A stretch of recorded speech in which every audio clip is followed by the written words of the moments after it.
جی وعلیکم السلام مدیہ.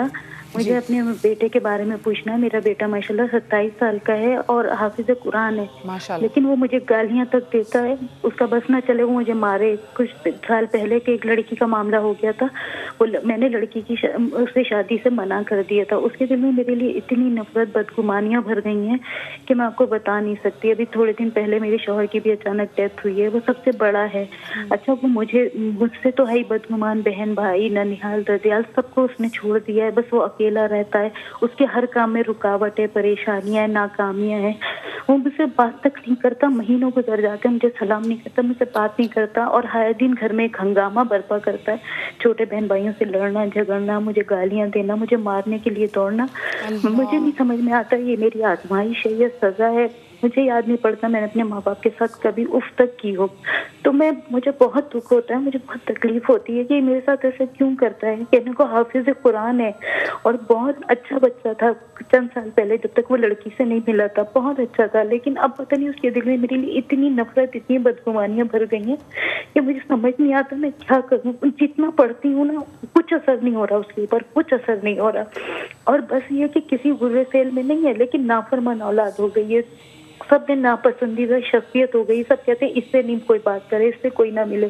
دوست ننیحال ددیال بہن بھائی ماں سب سے بددل ہو گیا ہے. اور جلن اتنی ہے اس میں, اور اتنی پتہ نہیں حسد, اتنی برائیاں اس میں آ گئی ہیں. مجھے سمجھ نہیں آتا میں کیا کروں. میں آپ کے پوچھنے کی پاس کوشش تمام کرتی ہوں. جی مولانا ان کو میرا سوال دیں اور ان سے بولیں مجھے کیا کرنا چاہیے. میں نے بہت کچھ پڑھا ہے اس کے لیے, پڑھ بھی رہی ہوں, لیکن اس پہ کچھ اثر نہیں ہوتا. اچھا آپ ابھی بھی چاہ رہی ہیں کہ آپ اس کے لیے پڑھیں, اور دیکھیں ماں ہیں, اور میں تو سوچی جو عام بندہ نافرمانی کر رہا ہے کہ حافظ قرآن ایک گناہ کر رہا ہے, اور وہ گناہ بھی ایسا ہے کہ گناہ کبیرہ کہ وہ ماں کو مارنے کا بھی سوچ رہا ہے, اور ماں بیچاری تھریٹن فیل کر رہی ہے ان سے کہ یہ مجھے ڈر ہے مجھے مار نہ دے. اب یہ دیکھیے قرآن حکیم میں بار بار اولاد کو تاکید کی گئی ہے کہ والدین سے اچھا سلوک کرو. والدین سے نہیں کہا ایک بار بھی کہ اولاد سے اچھا سلوک کرو. وجہ اس کی یہ ہے کہ اولاد کی محبت تو ماں باپ کی فطرت میں شامل ہے, لیکن اولاد کی فطرت میں ماں باپ کی محبت نہیں ہے. اس کی وجہ ہے آدم علیہ السلام ان کے اولاد ہوئی, تو اولاد کی محبت آدم علیہ السلام کے دل میں تھی. لیکن آدم علیہ السلام کے کیونکہ کوئی والدین نہیں تھے, آدم علیہ السلام کے دل میں اپنے والدین کے لیے کوئی جذبہ نہیں تھا, کیونکہ تھے ہی نہیں, کیونکہ والدین نہیں تھے. اس لیے اولاد کے اندر والدین کی محبت کے لیے راغب کیا جاتا ہے کہ اور والدین سے محبت کرو. اب یہ جو اولاد ہے نا جس کا ان خاتون نے تذکرہ کیا, اس اولاد کو یہ سمجھنا چاہیے کہ قرآن حکیم جب یہ کہتا ہے وَبِالْوَالِدَيْنِ احسانًا, تو اس کے اندر یہ قید نہیں ہے کہ والدین مسلمان ہوں تو اطاعت کرو, اگر وہ غیر مسلم ہیں تب بھی ان کی اطاعت کرو. لیکن آپ یہ دیکھیں کہ ایک حافظ قرآن کو تو یہ بات پتہ ہوگی, اور دوسری بات یہ جیسے وہ رو رہی تھی, وہ کہتی کہ کیا یہ میری آزمائش ہے, کیونکہ میں تو اپنے والدین کی بہت فرما بردار تھی. تو اس کا مطلب ہے کہ وہ جو بچہ ہے, اور وہ ابھی بھی چاہ رہی ہے کہ کسی طریقے سے بچے کو واپس موڑ لے, تو وہ کیا پڑھ سکتی ہیں ایسا؟ اس کے لیے ان کو یا محمودو, یا محمود کا مطلب ہوتا ہے پسندیدہ افعال والا, جو اچھے کام کرے, اور یہ اللہ کے ناموں میں سے بھی ایک نام ہے. تو اگر کوئی شخص یا محمودو اس کا ورد کرے کہ اے اچھے افعال والے, اور پھر یہ دعا کرے کہ اے اللہ میرے بچے کو بھی اچھے کاموں والا کر دے, میرا بچہ بھی نیک کاموں کی طرف مائل ہو جائے, تو پھر یہ ماں پڑھ سکتی ہے ان کے دل میں وہ تھوڑی نرمی پیدا کرنے کے لیے. لیکن اس سے جواد بھائی اس کی بخشش پھر بھی نہیں ہے کہ اگر وہ ماں کو مارتا ہے تو. دیکھیے یہ تو بہت سنگین لفظ ہے, یعنی ابھی جیسے بیان ہو رہی تھی یہاں بات کہ لفظ اف کو منع ہے, یہ تو بہت درجہ کی حد, یعنی اگر میں سمجھتا ہوں کہ اسلامی حکومت کا واقعاً عملی نفاذ ہو جائے تو ایسے شخص کے لیے تعزیر ہے. اس کو تو 20-25 کوڑے لگنے ہیں اور یہ سیٹ ہو جائے گا پھر اگر ایسا کوئی نافرمان ماں باپ کا ہے. اور میں بار بار 2 دفعہ چونکہ انہوں نے کہا وہ اپنے کو حافظ قرآن نہ کہے, اس لیے کہ پوری امت مسلمہ اور قرآن کا قد جو ہے وہ نعوذ باللہ کم ہو رہا ہے. حافظ قرآن, ایک قرآن کا ماننے والا یہ نہیں سوچ سکتا تو کیسا حافظ قرآن ہے کہ تو نے قرآن کو, اسی لیے شاید وہ حدیث ہے رب تال القرآن والقرآن یلعنہ, بہت سارے قرآن پڑھنے والے ایسے یاد کرنے والے جو قرآن ان پہ لعنت کر رہا ہوتا ہے. تم نے قرآن یاد کر لیا مگر قرآن کو اپنے دل میں نہیں دیا, اس ماں کا جذبہ یقیناً دیدنی ہے. اور یہاں ایک اور بات یہی پتہ چل گئی کہ جب ماں اپنی اولاد کو دنیا میں گناہگار ہوتے ہوئے نہیں دیکھ سکتی, تڑپتی ہے, تو وہ جس نے ماں کو ماں بنایا ہے وہ اپنے بندے کو گناہگار کیسے دیکھ سکتا ہے؟ وہ تو چاہتا ہے کہ توبہ کر کے میری بارگاہ میں آ جا. تو انہیں چاہیے کہ اللہ سبحانہ و تعالیٰ سے لو لگائیں, اس سے دعا کریں, قبولیت دعا کے اوقات پہ دعا مانگیں, اور جو وظیفے بتائے علماء نے اس کو پڑھیں انشاءاللہ. اس کو پڑھیں, لیکن پھر بھی اولاد جب تک خود معافی نہیں مانگے گی اس کی بخشش نہیں ہے. ہمارے ساتھ سلمان کالر ہیں کراچی سے. السلام علیکم جی. جی وعلیکم السلام. ایک چیز مجھے شیئر کرنی ہے, بڑا اچھا آپ کا شو جا رہا ہے اور بڑا اصلاحی شو بھی ہے یہ, اور بہت سارے مسائل کے جو حل ہیں وہ سامنے آتے ہیں. میری بہن تھی, میڈیکل کی طالبہ تھی, ڈاکٹر بننا چاہ رہی تھی. یہ بات ہے 1982 کی. قوم کو ایک میسج بھی دینا چاہتا ہوں اس کے تھرو. تو اس کے واپس آنے کے کالج سے واپس آنے کے ٹائمنگ اس کے ڈیفرنٹ ہوتے تھے جو ہم گھر والوں کو پتا ہوتا تھا. بعض دفعہ 2 بجے, بعض دفعہ 3, بعض دفعہ 4 بھی بج جاتے تھے.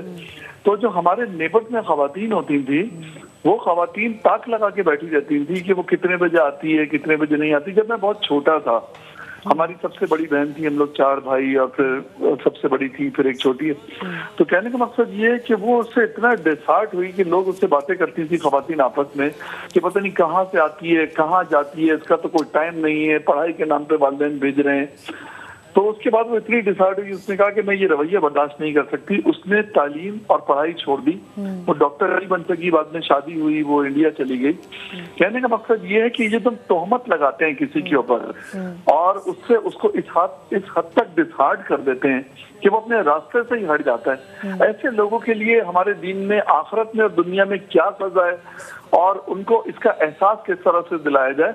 ہمارے معاشرے میں بڑی کامن ہے یہ چیز. ہم دوسروں کے بارے میں رائے دینا, جج کرنا, فیصلے سنانا, یہ بڑا کامن ہے. میں چاہتا ہوں کہ اس پہ بات کی جائے. بالکل, جو تہمتیں ہیں یہ تو بڑے بڑے گھر برباد کر دیتی ہیں, یہ دلوں میں نفرتیں پیدا کر دیتی ہیں. بہت شکریہ جی. سلمان صاحب ہمارے ساتھ کراچی سے موجود تھے.